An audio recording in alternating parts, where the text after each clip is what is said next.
So I asked for a stool on the end here so I could kind of not be part of the panel. I didn't realize I was going to be like elevated, like well above. So anyway, I feel like I'm in a position of authority now. So that's where we want you. So let me tell you about this amazing panel that we have here. I did some introductions at a panel once before, and everybody sat kind of randomly, and I introduced the wrong people in the wrong order. So we'll try not to do that today. But nearest to me, this is Jared Falk. Jared is a drummer. Yes, please give it up.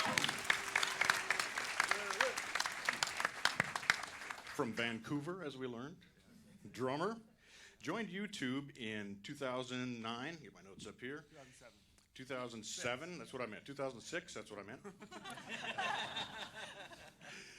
252 videos last time I looked at his page up there. 144,000 subscribers, 18 million views. Jared Falk. Right. I know there's more than that on different locations. Right. Next to him is Christina Sciano, also a drummer. If my notes are correct, joined YouTube in 2007. 283 videos, 783,000 subscribers, and 75 million views.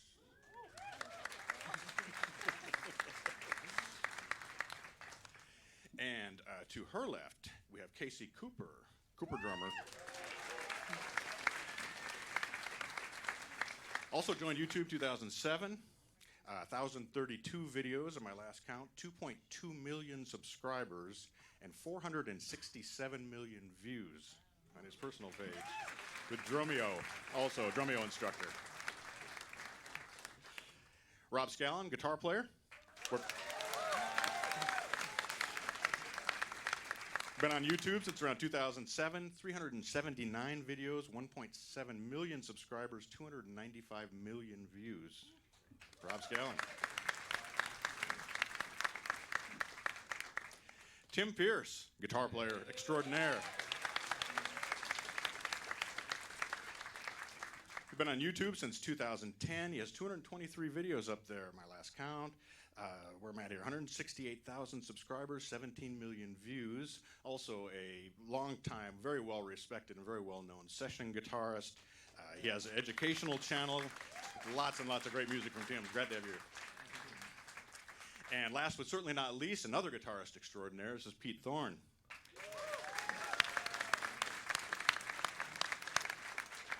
Been on YouTube since 2006, 615 videos, 162,000 subscribers, 31 million views. He's a recording artist, just released Pete Thorne 2 is his latest album. Session player, touring sideman, gear demonstrator. It's Pete Thorne.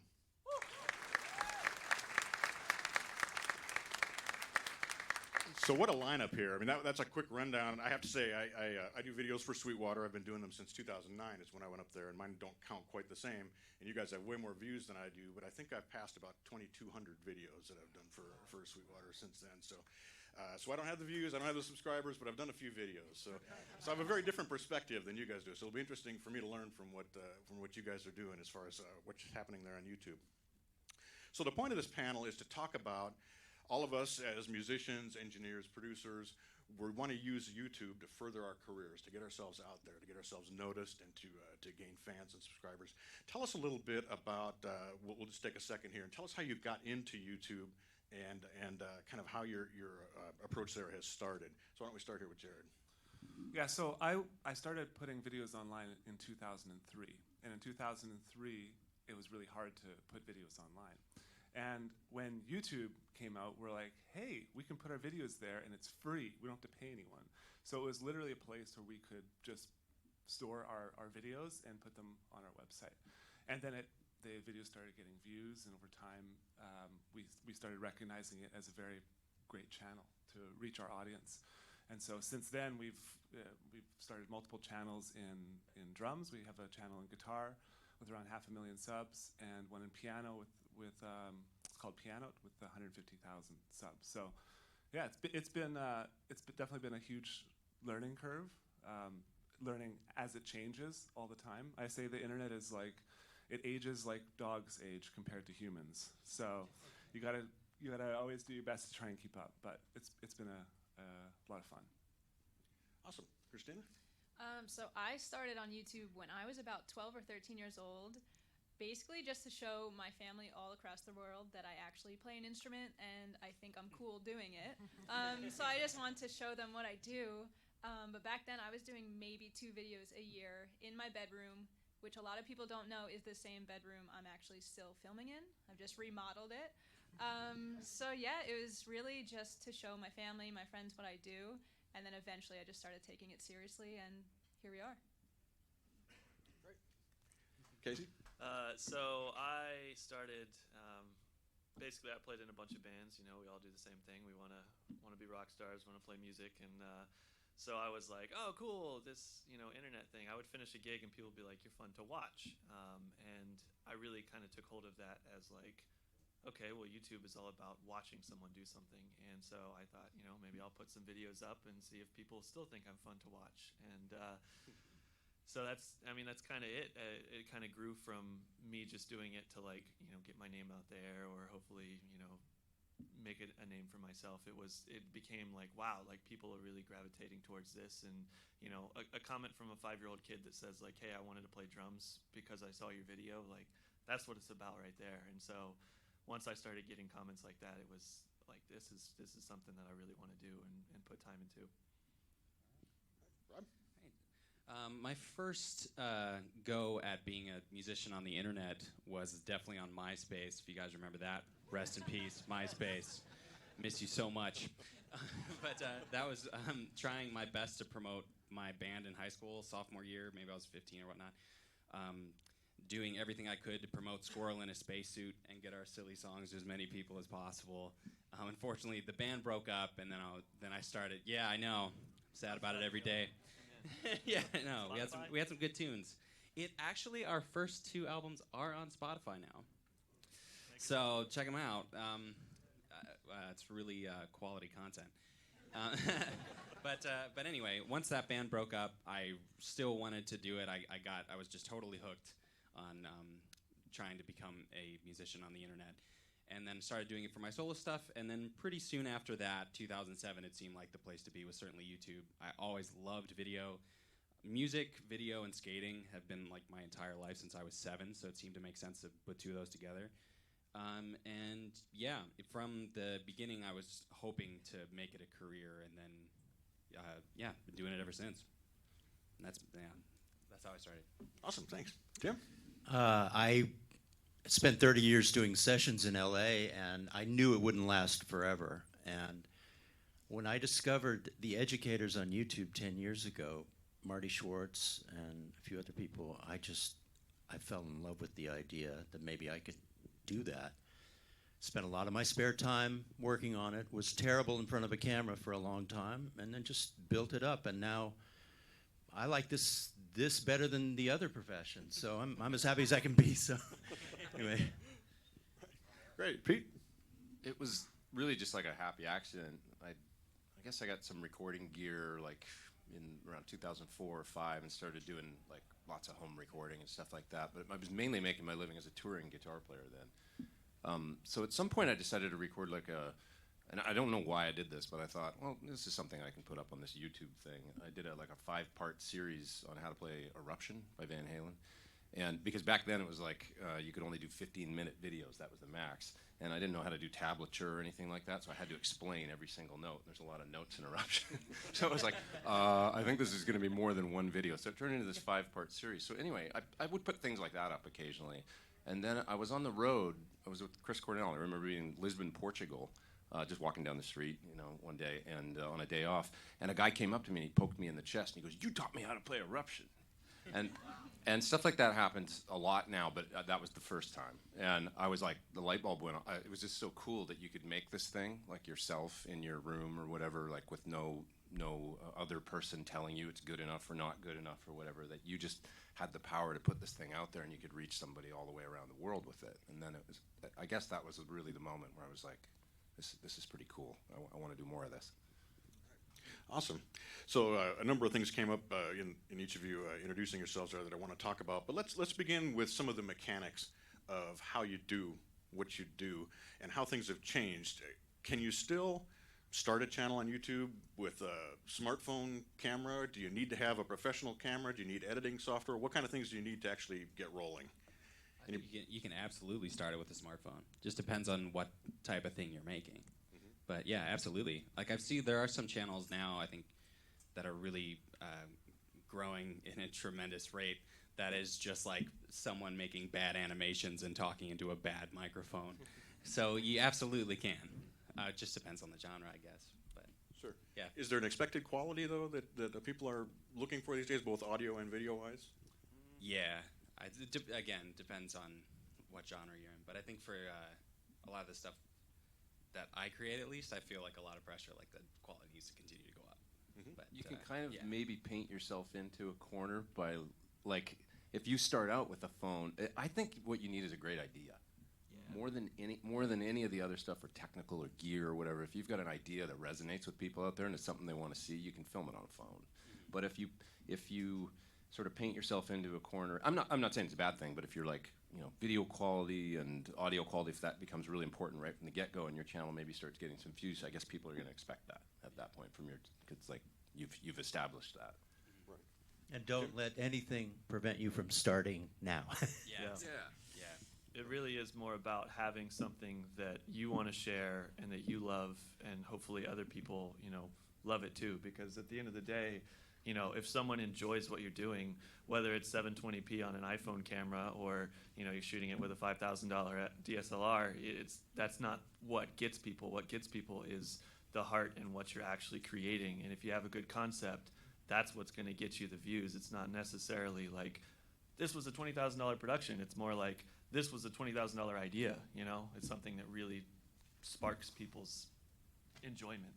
Yeah, I think the quality of what you're saying and what you're doing are more important than the quality of the video. And I think authenticity is what really works well. We've spent a lot of money on some productions, and then I'll do a stupid video that takes me 5 minutes on how to use a cowbell in a really hilarious way that I just do off the cuff, and it gets 10 times the views, and that video costs a couple $100 for me to make. So it really has nothing to do with the quality, more about what you say and what you're doing. Right. Do each of you work alone, or do you have a team that you work with? How do you produce your videos? Christina, you want to start? I'll go first. The only outsourcing I do is I have an engineer mixing my drums because I have absolutely no idea how to do that. No clue. But everything else, filming, recording, editing, that's all me in the same bedroom that I started in. Anyone else? Pete, how do you work? Or Tim? Or? I have one full-time employee who's a film editor for 40 hours a week, and I have 5 part-time employees. And I love that. I love being able to not have to do everything. I think that's actually my same exact situation. Yeah, it's the same here. I end up doing almost everything myself, although occasionally there's some other people doing editing for me. But it's been almost since the beginning, it's me, which is I actually really like the idea of maybe not doing that so much in the future, of getting some more help. But and it's fun to collaborate too with right. That's we can get in these studios all by ourselves or whatever you use as a studio, and it's very it's really cool to do stuff on your own. But it's also great to have some human interaction with some other people.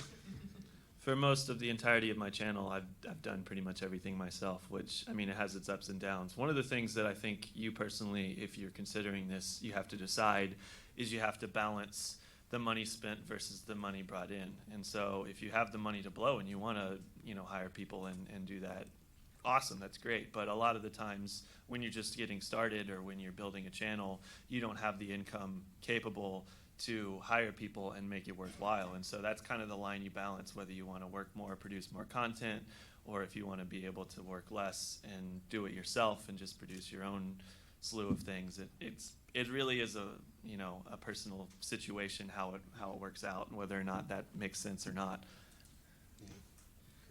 And for some people, I think even at astronomical levels, like I know Jack's Films, for example, if you're familiar with him, he does everything himself, which is crazy to me because if I was in his position, I would have like 3 editors and that's all, and I would never do any editing ever. But yeah, it depends on your situation. It definitely works for me to have a team. Yeah, and Rick Beato does everything himself because he likes the art of editing. Yeah, it can be fun. Yeah. Putting together a concept that you have in your heart and actually getting to edit it and bring it to the table. If you know those technical sides of things, it makes it a lot easier to create content. So it's definitely a win to learn it if you can. Right, right. You mentioned income from videos. Let me ask it this way: why do you do your videos? What do you get out of doing the videos that you do? Casey, you want to start? Sure. So everybody at this table is going to have very different situations because of, I mean, some of you may or may not know there's copyright issues on YouTube, and some things can be monetized, some things can't. But at the end of the day, like, a lot of the content that I create does not generate revenue directly. And so I do a lot of it because I love it and because people seem to love it, and it hopefully makes people smile, you know. But at the end of the day, like, you realize that the investment into building the videos and the views and the subscribers a lot of times opens other doors. You know, I get to do crazy things like this. Like, I mean, I never imagined I'd get to sit at a table with this many talented people and make music, you know, and be at Sweetwater. So for me, it's oftentimes I do the videos for fun and for the love of it, and then because of that, I get the opportunities that'll bring in the income that helps me pay for my house and my wife and my baby. Yeah, I think one time we actually spoke about this. You had to put in years of just like free work and just a lot of hustle time, and eventually once you start building it up, then you'll start getting the payout. But yeah, especially YouTube, for what we do, drum covers, because it's copyrighted, you're not going to get anything right off the bat. But if you're committed and you stay with it, it will pay off in the end. Yeah, for around the first 8 years of doing my thing, from around 2003 to 2011, I think I was making maybe 30 to 50 grand a year, depending on how well the month went or whatever, or who I was trying to hire and how I was trying to grow. So it's always a grind, and it takes a long investment over an extended period of time. And but it is worth it, because now I can literally bang on the drums all day if I want to. That's Rob. Yeah, well, I think going just back to why I create videos, I think ultimately it's just making videos is really, really fun. That's absolutely at the core of it. And if I wasn't fortunate enough to do it as a job, then I would have some other job to fund being able to do it in my spare time. So that's it at its core. But That's the attitude you got to have. yeah, and it makes, when the job is fun too, I find, at least on the creative side, if I'm enjoying doing it, then it's way easier. So, and I guess I've also built around, like, especially the new series where I'm essentially just exploring instruments. Like, the less I prepare, the better when I go in, and I've kind of like built these genres of video where the more fun I have, the better the video is, and then the more money it makes. So that's a pretty cool position to be in. But yeah, at the core, it's just making videos is really fun, super rewarding. That's an awesome point. Like, the more fun if you can figure out a way, because then it's going to be authentic, which we talked about earlier. If you got a great idea and it's authentic, that's what resonates with people, and you're having a good time doing it. You're enjoying. It's not work then. I get to do the same thing I did when I was like 13, 14 years old, geeking out in my bedroom over guitar, you know, writing songs, doing whatever. And now I just transferred it. Like, it's the same to me. It hasn't really changed, but now it's turned into this thing. Yeah. So, I mean, my thing is kind of like, you know, I do a lot of like gear demonstrations and pedal demos and things like that, but I always write a song for everyone. And that, people are like, man, how do you write all these songs all the time? It's like, that's the fun part. Yeah. Are you kidding? Like, I get a pedal and I get to plug it in and rock out and just make some riff, and then like, all I got to remember to do is turn on the camera. You know, and other than that, I'm doing the same thing I would have been doing anyway, like just having fun playing music. Well, there's that. You know what? If you asked everybody up here that question, and this is interesting because I've done a bunch of YouTube, you know, GetCon and these different things where you get a bunch of people that are active on YouTube and social media. We all get together. It's different for every single person. Yeah, the way drastically different. Yeah, like Rick Beato's got a book that he wrote, I think, in the 80s. Yeah, he updated it, but it's an old book. Yeah, it's an old book. He does really well with that in other ways. Tim's got a master class. That, you know, I mean, everybody up here's got a different thing in a different way, and you know, and it's usually like multiple things. Yeah, so there's no one right. Yeah, my income comes from educational videos that I sell off of on the side, not on YouTube. The greatest the greatest part about it for me, though, is the connection with the audience, the appreciation from the audience, and the ability to do new stuff all the time. Like now I'm obsessed with B-roll. I never used B-roll. And I'm finding all these great clips and putting them in. And some people have been doing that forever. So it's constantly, it's brand new. So it's really fun, but my income comes off of YouTube. So I don't have to monetize videos. I can actually use, other people's names and other people's songs. Yeah, for me, it's kind of scattered amongst about like 6 different things. And then which one is the biggest earner at the time always fluctuates. And when I talk to other YouTube creators, especially people starting out, I say, diversify as much as you can, because there's a lot of opportunity if you have an audience and you're making good work on YouTube. And I also stress, don't rely on AdSense at all, because it's hyper volatile, even if things are going well. But again, everything's fluctuating so much, and actually right now, like for my last 6 months, AdSense is my biggest earner. So who knew? Even though I've like made it a point to not focus on it, but that's just the volatility of it. But if you have a lot of different revenue streams that are all really volatile, they cancel it out, and then it becomes a lot more stable. So for those who don't know, what is AdSense? Oh, AdSense are when you watch a YouTube video, the ad that pops up before or during the video, that is Google's AdSense system. Yeah, sorry. Oh, thanks. That's right, great, thank you. So you mentioned that you should diversify if there's an opportunity for you to gain an audience. Let's talk a little bit about that. How do you gain an audience? How do you get people, given that there's so much on YouTube and you guys are dominating and getting all these views, how does somebody new come in and acquire an audience? I think one really great way to look at it is, what do you want to watch? Like, is there something that you want to watch on YouTube that isn't being made, and then make it? That would be a good. Yeah, do something answer that different, question. right? Yeah. Like come up. Don't do like you could take an idea that we've done and tweak it, but don't do what we've done. You need to come up with something original. That's like, what if, I'll give you an example. I was just in Germany and I saw this Spire Studio thing from Isotope. Okay, I'm not being paid by Isotope here today. It's just the coolest thing I've seen in a long time. It's a little multi-track recorder that looks like it's the size of a soup can, and you can layer like multi-track parts in it really easy, and then you can export those tracks out using an app on your phone to a DAW, or you can just spit it out as like a finished WAV file, and it's done. And I was like talking to somebody about, they were like, well, what would I do for a channel? Like, how would I? And I go, I don't know, I just saw this thing today. It's the coolest thing. It's got a built-in mic, or you can plug mics into it. I'm like, why don't you start a channel where your whole thing is, I write a song on Spire Studio like once a week, and you show the tracking of the song, and then you put the, make the song available or release it.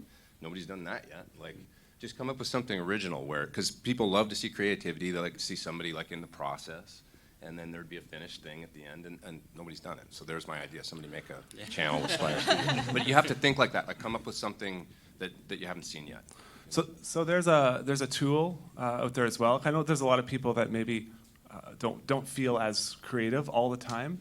And originally, when we first started, we went at it where we wanted to solve other people's problems. And if we felt if we like scratched an itch for them, they would hopefully then maybe check out other things that we're doing, right? And so there's a tool. If you just Google keywords, there's a keyword tool. And let's say you're into guitar or the piece of gear he was talking about, you could see exactly what they're searching for, and then you can take those keywords and create content around that, with those keywords in it. And so a lot of times it's just you need something to springboard off of, and that's like a really great way to start. I also think one thing is people want to see you have fun.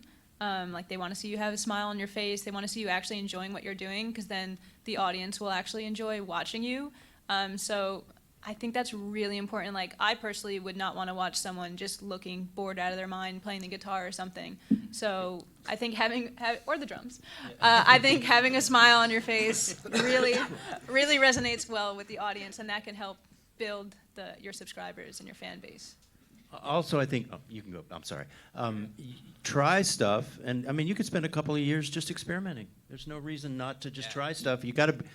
We fail all the time. I fail every day, and just go right back. Same. So, just try stuff, and then eventually you'll find something. Yeah, just throw a bunch of spaghetti on the wall. Yeah.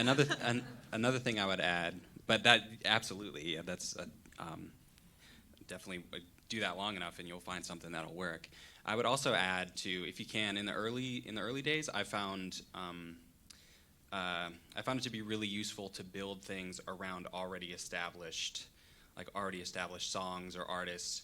Find something that people are really, really into, and then make like a DVD extra for that thing. And in my case, it's kind of like it was doing covers, for example. Like if I can do a cover of a song in an interesting way, then there's already an audience for that song, and then they can find me. And then hopefully, if I make other stuff that's somewhat similar, I can, bring people to my original work too. So that's another, if you can find a way to do that. Any stories on the panel about editing, like 2-second cuts, for attention span as maybe playing longer? So the question is, if I can paraphrase, should you use tighter cuts and quick shifts in the videos, or go for longer passages, or how important is that editing style? Depends on what you're making. For me, we've definitely, in the last year, me and my team have switched to being more of the longer cuts.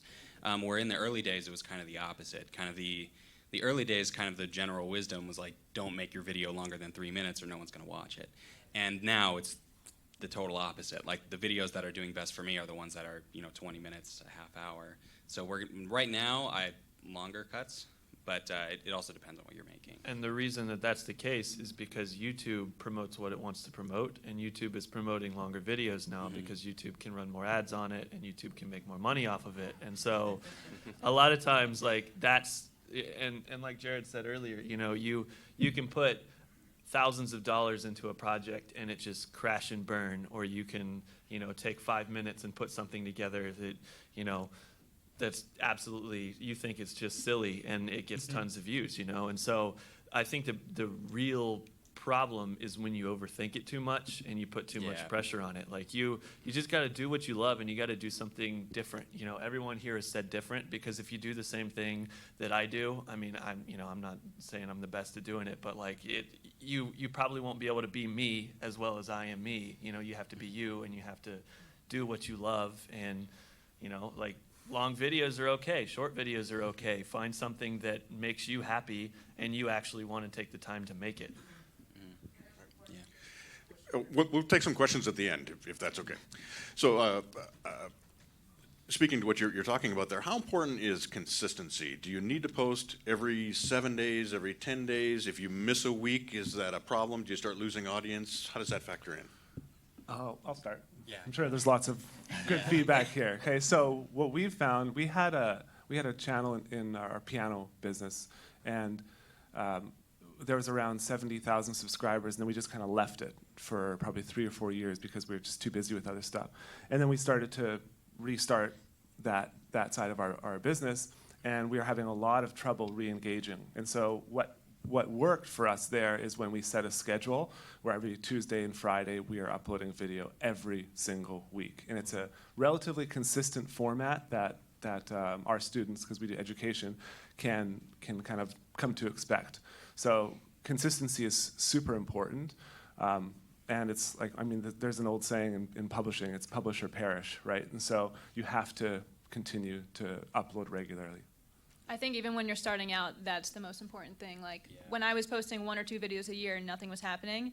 And then once I started doing 1 to 2 videos a week, that's when you really start to see a grow in your channel. Now, I personally think for my channel, it's better when I post every other week. I found every week for me didn't give me the best return, but it really all depends on your audience as well and their attention span. I post every Saturday morning, and I did have a period earlier this year where I posted every 2 weeks, and those were 3 of my biggest videos. So that kind of goes against, we know people who post 3 to 5 days a week, and that's awesome, but I do okay with every Saturday morning. Yeah, I've been trying to answer this question for my channel for 12 years. It's been a constant thing, but I think certainly in the when you're building a channel, it's crucial, as you said. Yeah, and it's not necessarily. I think a lot of creators will put that on YouTube as if like, oh, the system isn't gonna promote you if you don't have this certain schedule. But it's also just human nature, right? Like, are you more likely to subscribe to a magazine that shows up on the 1st of every month, or just whenever? And so being consistent is a really great way for people subscribe and know that you're going to continue to be making stuff. But it has been a real big struggle of mine because I used to post every single week, but the stuff that I'm making now and the stuff that I want to make is just not sustainable at all to do every week, or every video would just be bad, and then that wouldn't be good in the long term. So it's been a constant struggle for me to figure that out. I'm at about like 2 videos a month right now is my schedule. Yeah. Okay. I'm sort of disorganized in general in my brain, so my videos come out when they come out, but I know it's not the best way. I absolutely agree. Like the consistency, exactly what you said about the magazine. If you know it's showing up at the same, you anticipate it, and that's just human nature. I think about Leo from Frog Leap Studios, who has an amazing channel. You know, he got into a habit of every Friday, new song every Friday, and so his fans anticipate that video coming out every week. Now you're then kind of locked down to doing that. But it works, you know. It's like there's an anticipation and a build that's for sure like palpable, you know. I think, and with his fans, I do a live stream every Sunday, and that's consistent at the same time, same place every week. So that stays consistent for me. One of the biggest things about having that consistency is that your videos, when you put them out, if they get a lot of hits right away and a lot of comments right away and a lot of likes right away, YouTube recognizes that and is more likely to push it up its search rankings, and you're more likely to be found. And another thing I would add to all this, there's tons of great advice in it, is just there's nothing wrong with putting out a lot of content. The more chances, as long as it's good content, I mean, if you're putting out a bunch of bad content, don't do that. But like, as long as you put out a bunch of stuff, that's more chances for people to find you. And so, especially when you're starting out, I mean, I'm going to go ahead and say that probably the only reason I'm sitting up here right now is because when I started out, I put out a bunch of content and people started finding my videos. And I'm not saying that's the only thing, but like, if I would have just done one video a month, I probably would have just, been one of the people that never really exploded. It's just finding that content and having something like, if they click on one video and you catch them, if that's your only video, that's your only view. But if they click on that one video and then they see another video and they click on that and then they click on that, and pretty soon you've got 50 views from one person, that's huge, It also factors into what here at Sweetwater we refer to evergreen content and content that's more targeted to a time. When I went to the NAMM show this year, I was there for 8 days and I did 115 videos in those 8 days. And in the past, we would have streamed those over, we would have released those over like 6 weeks. We would have put them out. And we've been experimenting instead with dropping them all. We dropped them within like 3 days of NAMM ending. The editing team was going crazy back there, getting all this content out. It was amazing. And we found that with something like that, that's more an event, that you need to put it out or the tail drops off on it, versus something like a pedal demo or something where it's going to be much more evergreen, or a song cover or an educational kind of thing, that it's not so much a timely kind of a thing where you have to get it out on a certain date and have it be there immediately. So that factors into the aspect as well. That's good. Right. Yeah. So how important, you mentioned likes and comments and things. Talk to us about the balance of the importance of subscribers versus views. Which is more important? Subscribers are a byproduct of views and audience retention. So don't look at subscriber growth as a metric to measure your success or failure, although it's nice to have a big number. There's a lot of channels with lots of views and lots of audience that don't necessarily have the subscribers that are worth, when it comes to like how much they're probably making. They're worth a lot more than the channels with many millions of subscribers, but the whole channel is disengaged. So focus on views and audience retention. What's the average watch time of all of your videos? That number is really important. Yeah. Ultimately, as far as YouTube is concerned, watch time is the metric. Yeah. Yeah. Okay, so that's the more important. And then what about comments? How important is it to interact with people and their comments? For me, that's one of the biggest things that I do. I spend like 3 hours a day answering comments, and Wow. I just think that how I interact with my audience is why they keep coming back, because I remember their usernames. I'm just like, oh, I remember you commented on this video, and then I follow up on what they said that time. So you're building an actual personal connection to them, and I'm just letting them know, like, hey, I'm just like you. Like, let's be friends. So for me, that actually really helped with my channel, just answering them as much as I can. Anyone else? Pete? I mean, I guess the live stream is the way that, because that's like live comments, right? And that's the main way that I interact with people. And I do sense it's the same people coming back all the time, and I think and it's really fun, you know, it's just a fun way to do it. Comments on the videos, that's amazing. You spend 3 hours on that's really like a full-time job, yeah. Yeah, that takes dedication, but that's something I haven't tried spending that much time on it. Maybe it's something to experiment with. These things are great because you always get ideas. Oh, man, I got to try that. But yeah, I could see that. You know, I mean, people seem to really appreciate it when you are there, and you know, for sure. So I mean, that's the difference between YouTube. Like, nowadays, kids and a lot of people look at YouTubers as like the new kind of celebrity. Now, I certainly don't feel that way about myself, but like but it's an accessible celebrity, you know? Like if you were trying to talk to Chad Smith and he's just like responding right back to you, like that means a lot to the audience, to the people that follow what you're doing. And so, I mean, you certainly, you know, you can't break your back to do it. I have a wife and a baby now, and they're, you know, more important than spending 4 hours responding to comments at this point. But when I first started out and I didn't have those obligations, you know, talking to the people that care about what you do is important. And when someone logs onto a video, your new video comes out, and you've responded and you've hearted and you've liked you've liked the comments and thumbed them up and commented to people, like, they just see you as someone who cares about their audience. And, you know, that's never a bad thing, whether or not you spend an hour doing it or you spend 10 minutes doing it. It's good to do something. Yeah, you could probably pick up every 10th comment, and the other 9 people would kind of appreciate it, and it would give them hope that you're listening to them too, I think. Yeah. Yeah.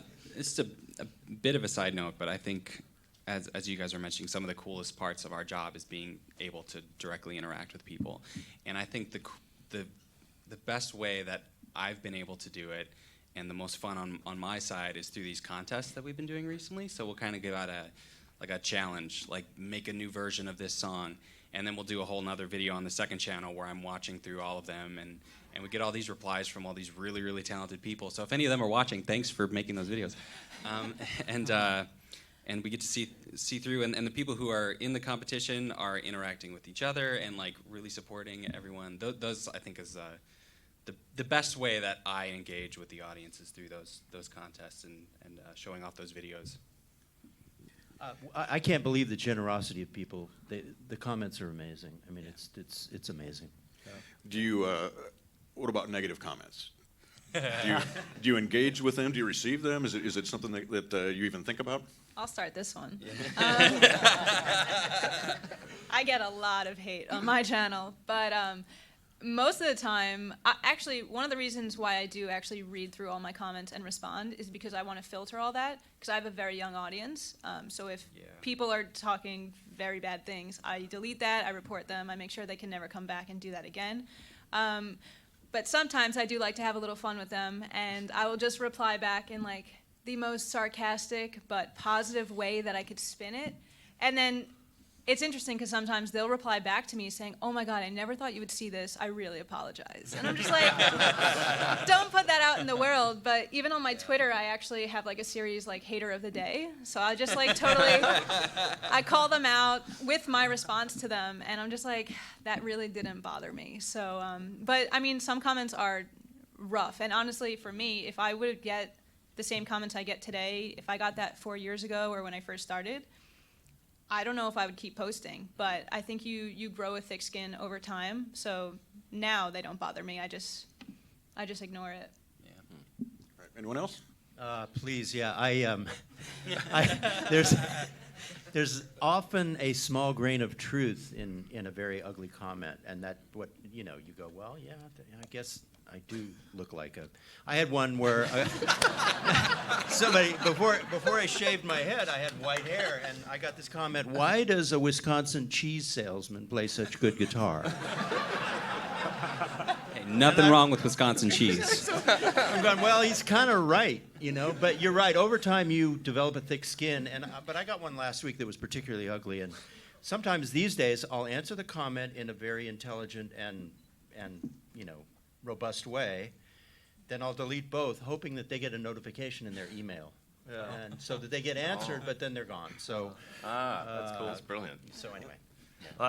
I think that, like, at the end of the day, I try and respond with positivity to pretty much everything. If it's like, just a bunch of curse words, you delete it because, no kid wants to see that. No parent wants their kid to see that. But like, if it's got something to it, most of the time I just think like, what if I was in their shoes? Because a lot of the time these comments are coming from very talented musicians who don't get the opportunities that we get. And, they're thinking like, man, like what, like probably half the drummers in this room can play drums better than I can. And so like coming from that perspective, like you have to just think like, if I were them and I wanted to play drums for a living and they think that I'm a millionaire up here doing what I love and they think they're better at drums than me, which they might be, then yeah, there's probably a little bit of annoyance or jealousy or negativity in their brain. And so I try and respond back and just let them know that, hey, I hear you, and I understand. I hope that you take the time to just focus on your own drumming and, worry less about me, because I'm not stopping you from doing what you love. You just go do what you love and enjoy it and be the best that you can be. I'm not going to stop you from that. And just don't worry about me, I'm just having fun. Yeah, haters always are gonna hate up. Yeah. Always, right? I follow Ice-T on Twitter. If nobody follows Ice-T, you gotta follow Ice-T, because I got that from him. Haters always hate up, so it's good to remember, because it comes from a place of,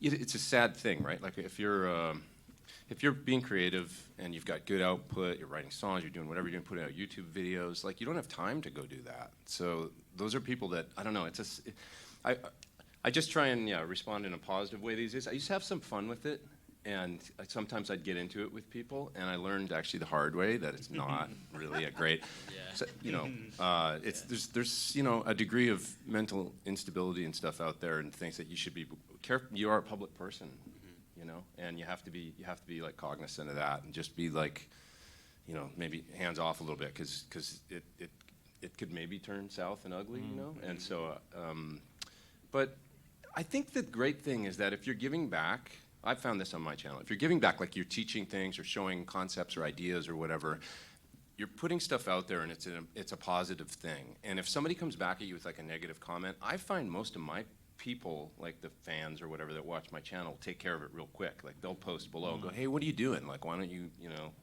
like you go do something positive with your time or whatever. It kind of takes care of itself, and I don't know, that's what I find. If you're constantly self-promoting, if that's all you do, then you tend to get more hate, I find. If you're putting things out there, like you're teaching, you're giving back, that seems to get a lot of positive comments, and if the one negative one shows up, then all the other people sort of take care of it. That's what I found. It can also be, to put it in a positive light sometimes, it can also be an indication that you're reaching a new audience. Because if you're just going straight to your, Right.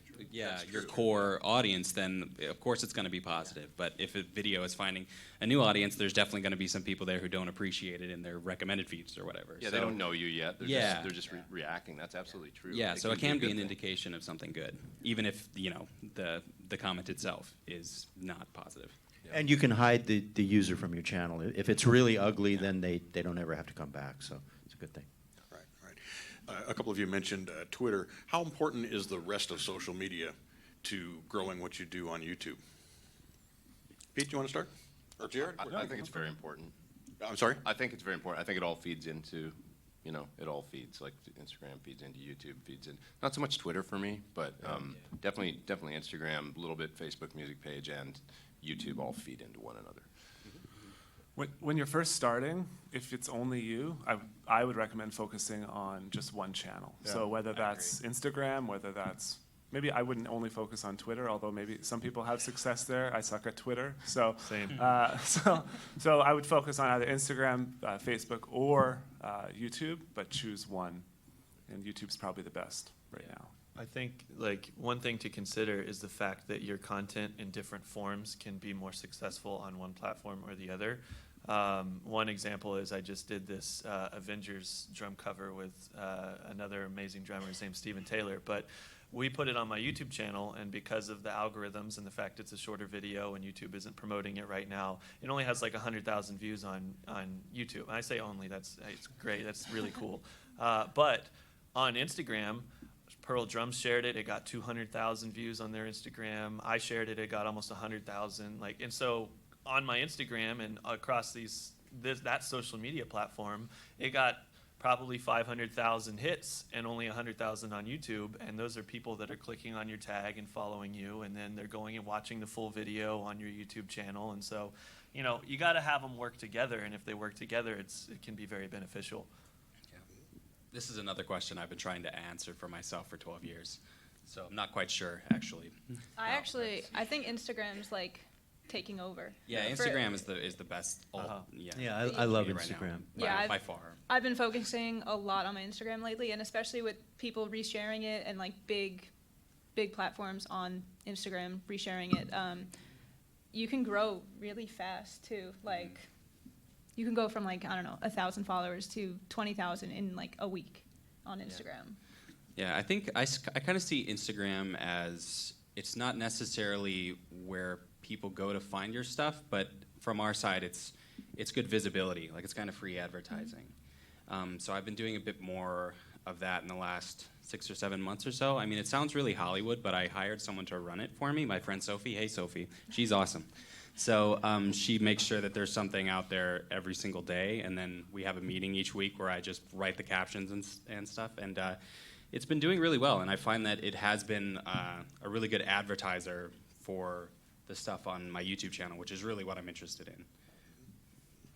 It's interesting as you're speaking. Clearly, these are businesses for you, Yeah. right? I mean, this is you're not treating this as a hobby. It's not a casual. Maybe it started that way, but clearly these are businesses, and advertising is part of that, and connecting with your customers, whether through the comments and those kind of things, is Yeah. all part of it. Also, Instagram is just really fun. It's a really fun way to interact with the audience too. Right. So I'll often open it up, you know, a few times a day and read through the comments and respond, and it's fun. Mm-hmm. Yeah. It's great for it to be a hobby if you have another job and you like your other job, but if you want it to be your full-time source of revenue, then yes, it is a business. I mean, and I think there's nothing wrong with it being a hobby. Like, if I still, couldn't support myself doing it, I would just get a job and do it for fun because I love it. And so don't ever take like, I still have a different job as like negativity, like you do what you love as much as you can do it. And I always say, like, if you play drums and go out and gig every night, but you still have a day job, but you're having fun playing drums, like, that's not lost time. That's the best thing on the planet. And so let it be a hobby until it turns into your actual job. That's all of us up here started out not doing this full time, and eventually it became full time. And so you can't expect yourself overnight to just quit your job and become a YouTuber full time, or to become an influencer full time. It doesn't work like that. And so you just do it because you love it and keep working. Sure. Awesome. Pete? I was just going to say, like, Tim, for me, was, as far as having a long game, like, very inspirational, because he was I mean, you started doing YouTube, right? And all maybe with, I don't know if you knew it was going to work out the way that it did, but you had a plan. I mean, as far as like developing a master class, putting content up on YouTube to build his subscriber base, and building nice slow build, that kind of thing. And then when you were ready, when you had like, I think 100 videos or 100 hours of content, right? You finally put it out, and you used YouTube as the vehicle to reach all those people. Right? I worked for 3 years without making money, and I built my subscriber count up to 20,000 subscribers, and then I offered my first product, and I made money on it. So it was 3 years of spending and not earning. So that's what you're talking about. Yeah, I mean, just your vision with that was really, not to mention, Tim, comes from an incredible studio guitar career, and sometimes, the long game planning of like, moving your studio to your house, having this amazing kind of, if you watch Tim's channel, he's got this cockpit where he sits there and can produce incredible sounding guitar.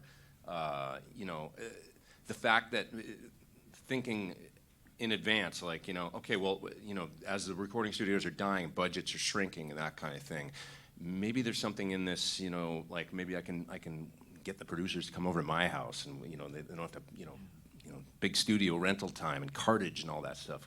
As that's becoming a thing in the past, they can come over to my place. I'll give them great sounding guitar tracks quickly. So you did all that. I mean, he had this vision for building that scene, and not before YouTube. So anyway, he's been a big inspiration. It's for my me. second profession. I love it more than the first one. That's the thing I didn't expect. I absolutely love doing this. I think you all do too. Right? Yeah, That's awesome. So we have a few minutes left. I'd like to open this up to questions. If you would, we're live streaming, so ask your question. I'll repeat your question so that we can hear it through the live stream, and then we'll let the panel answer as well. Your hand is up back here. Are the ads you get, do you have any say over that, or does YouTube dictate what flows up on your content for ads? So the question is, do you have any control over the ads that you receive? For the ones that are part of Google AdSense, short answer is pretty much no. You can exclude certain ads if you go into the system, but not very few people do that, at least to my knowledge. So the ads are selected on a per view basis, and it's all just algorithmic or who's bidding on your stuff. For the sponsors that you do, then absolutely. But AdSense, pretty much no.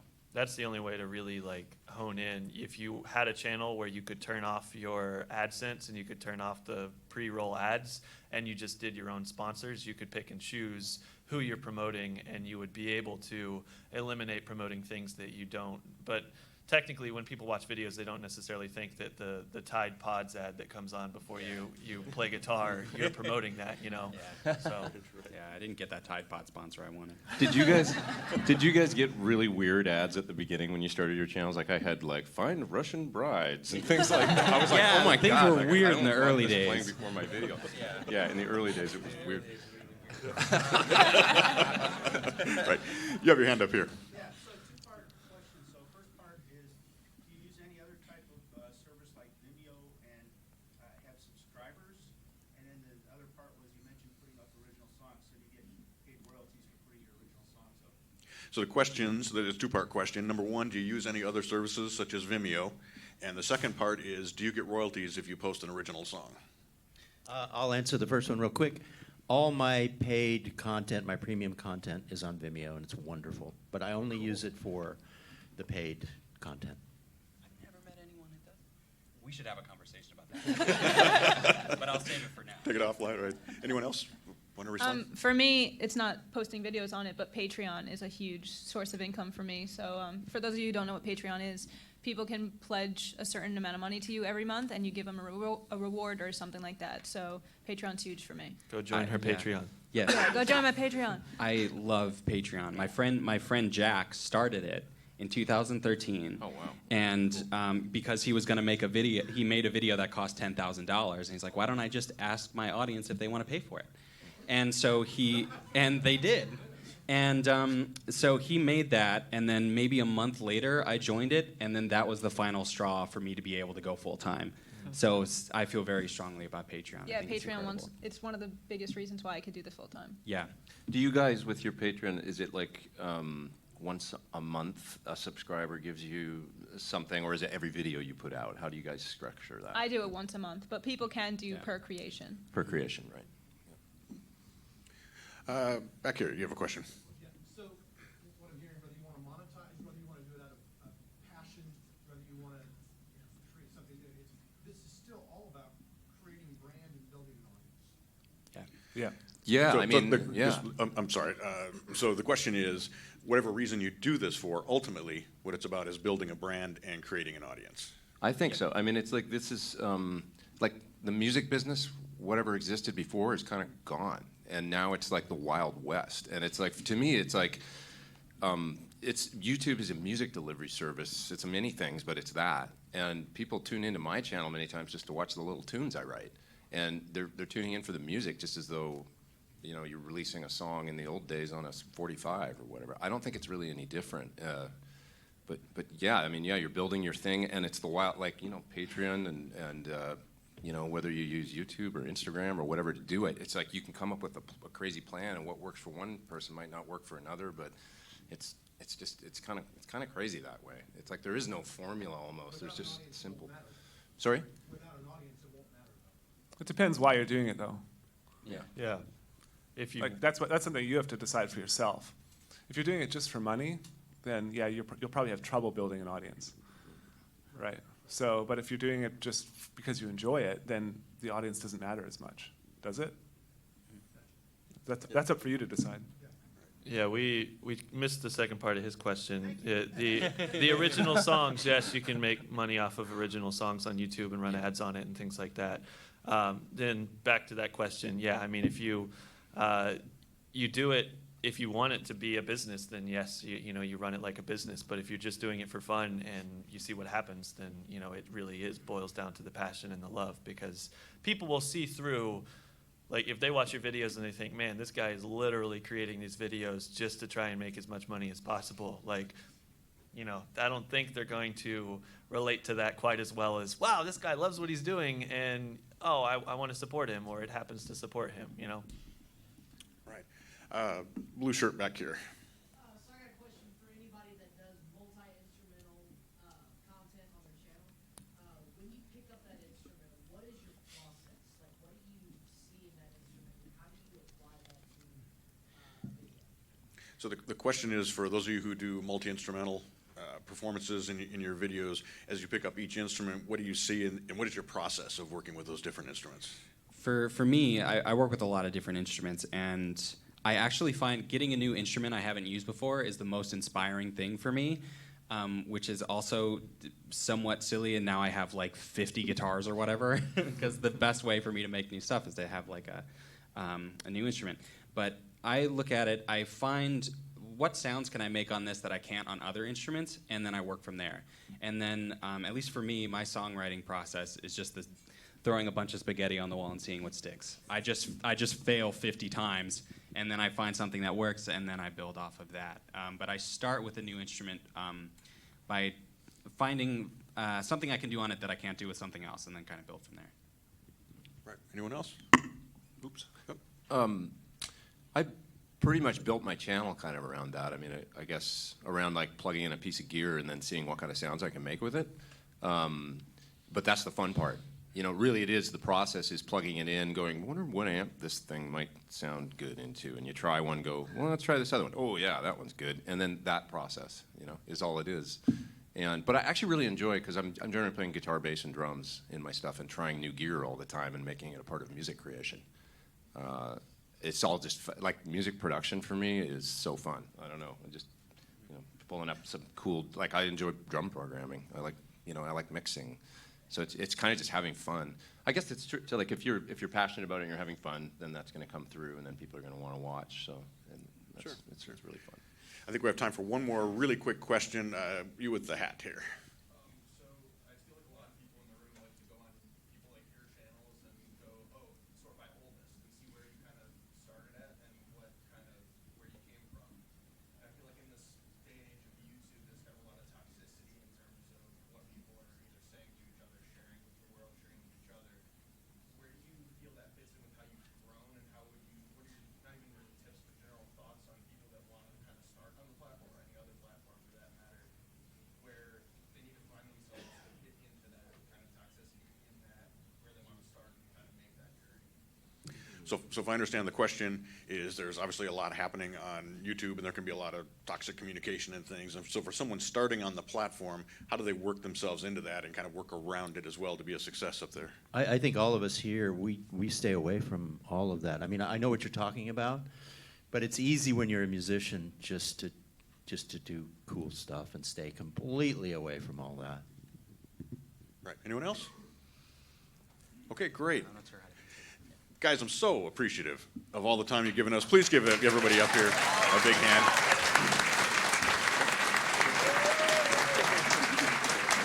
So one more time, we have Pete Thorne, Tim Pierce, Rob Scallon, Casey Cooper, Christina Ciano, and Jared Falk. And thank you so much for joining us.